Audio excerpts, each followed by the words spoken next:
और लोकसभा चुनाव को लेकर बीजेपी ने अब कमर कस ली है। एमपी में मिशन 29 को पूरा करने के लिए बीजेपी की तैयारियां जारी हैं। किस सीट पर कौन सा प्रत्याशी फिट बैठेगा, इसको लेकर रायशुमारी भी होने लगी है। इस बार सबकी नजर ग्वालियर सीट पर है कि आखिर बीजेपी इस सीट से किसे चुनावी मैदान में उतारने वाली है।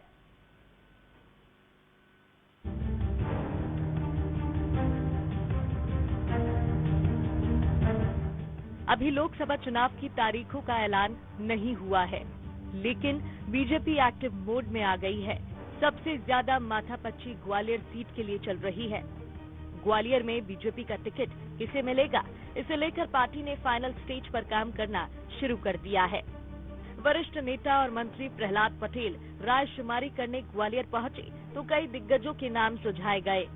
प्रहलाद पटेल ने पार्टी के कई कार्यकर्ताओं से मुलाकात की और संभावित प्रत्याशियों के नाम की पर्चियां मांगी। ज्यादातर कार्यकर्ताओं की पहली पसंद केंद्रीय मंत्री ज्योतिरादित्य सिंधिया बताए जा रहे हैं। उनके बाद जयभान सिंह पवैया और नरोत्तम मिश्रा के अलावा पूर्व मंत्री भारत सिंह कुशवाहा का नाम सामने आया। एक सामान्य प्रक्रिया है पार्टी की। हमारी पार्टी लोकतांत्रिक पार्टी है, इसलिए राय मशवरा लेना ये सामान्य प्रक्रिया है और वो सब अनुशासन में होता है। ये आपको महसूस भी होता होगा। रायशुमारी के बाद बीजेपी के बैकग्राउंड, पुराना अनुभव, पार्टी में योगदान और जातीय समीकरण को लेकर मंथन किया जा रहा है। ग्वालियर सीट पर किसकी दावेदारी कितनी मजबूत होगी ये तो वक्त बताएगा, लेकिन जिन प्रत्याशियों के नाम पर चर्चा हो रही है उनके बारे में जानने कि किस प्रत्याशी का कितना मजबूत पक्ष है और कमजोर पक्ष क्या है, तो सबसे पहले बात ज्योतिरादित्य सिंधिया की करते हैं। मजबूत पक्ष, जनता के बीच मिलनसार नेता के रूप में छवि, ग्वालियर में नया एयरपोर्ट बनवाया, एलिवेटेड रोड के विकास में कोशिश, रेलवे के आधुनिकीकरण का कार्य किया, सैकड़ों करोड़ के विकास कार्य का बजट दिलवाया, ग्वालियर के विकास कार्य में तेजी लाई। जातीय समीकरण के पक्ष में कमजोर, लोकसभा क्षेत्र में मराठा समाज की संख्या कम, बीजेपी के पुराने नेताओं में भीतरघात का डर, बीजेपी के मूल कार्यकर्ता अभी भी दूर, सिंधिया पुराने समर्थकों से घिरे रहते हैं।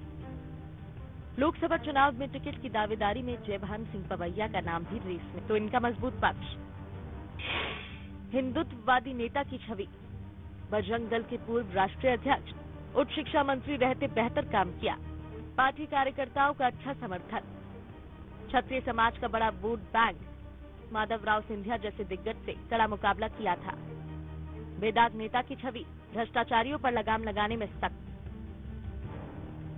ग्वालियर सीट से टिकट के लिए नरोत्तम मिश्रा के नाम पर भी चर्चा हो रही है। आइए समझते हैं कि नरोत्तम मिश्रा का मजबूत और कमजोर पक्ष क्या है। तो सबसे पहले मजबूत पक्ष की बात करते हैं। दतिया के विकास के लिए काफी काम किया, चुनाव हारे लेकिन दिल जीते, ब्राह्मण समाज का बड़ा वोट बैंक और समर्थन विरोधियों को अपने पाले में लाने में माहिर, जातीय समीकरण के अनुभवी नेता, लोगों के कार्य करने में लोकप्रियता, ग्वालियर की जनता से प्रत्यक्ष संपर्क नहीं, भाषा शैली में विनम्रता की कमी। ग्वालियर सीट के लिए प्रत्याशी के रूप में भारत सिंह कुशवाहा का नाम भी चर्चा में है।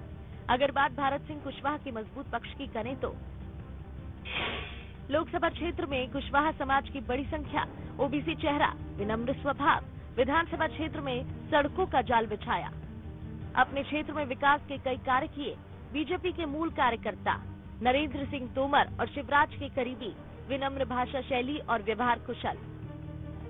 बीजेपी के कई पुराने नेता ये मानते हैं कि ग्वालियर लोकसभा सीट के लिए नए और पुराने नेताओं को बराबर का मौका मिलना चाहिए। ऐसा नहीं है, पर कुल मिलाकर ये तो पार्टी का उद्देश्य होना ही चाहिए कि नए लोग आते रहें, नए और पुराने लोगों का एक मिक्स हो, अनुभव भी हो, जोश भी हो, नए भी हो, पुराने भी हो।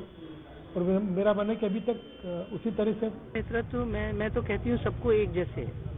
यंग बच्चे भी आ रहे हैं, वो भी बहुत अच्छा काम कर रहे हैं, बहुत अच्छी जिम्मेदारियां उठा रहे हैं, और वरिष्ठ नेतृत्व है वो भी बैठना नहीं चाहता, उसको भी जो जिम्मेदारी देंगे वो जिम्मेदारी स्वीकार करें।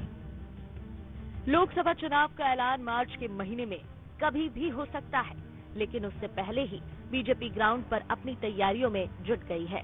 ग्वालियर सीट से जिन 4 दावेदारों के नाम पर चर्चा चल रही है, उनमें भारत सिंह कुशवाहा सबसे युवा हैं।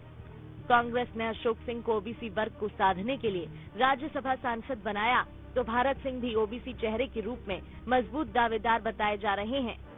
ग्वालियर चंबल अंचल की लोकसभा सीटों पर अब राय शुमारी तेज हो गई है। अगर हम ग्वालियर की ही बात करें तो यहाँ राय शुमारी में कई दिग्गजों के नाम सामने आए हैं, जिसमें ये बताया जा रहा है कि ज्योतिरादित्य सिंधिया का नाम सबसे ऊपर है।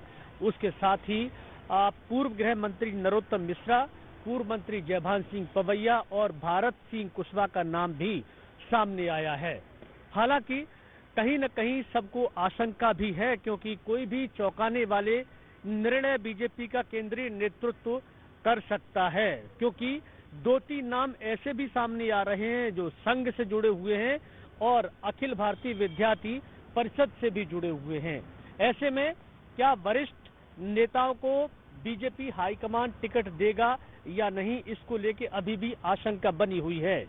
Vinod Sharma, news state, Gwalior. और मध्य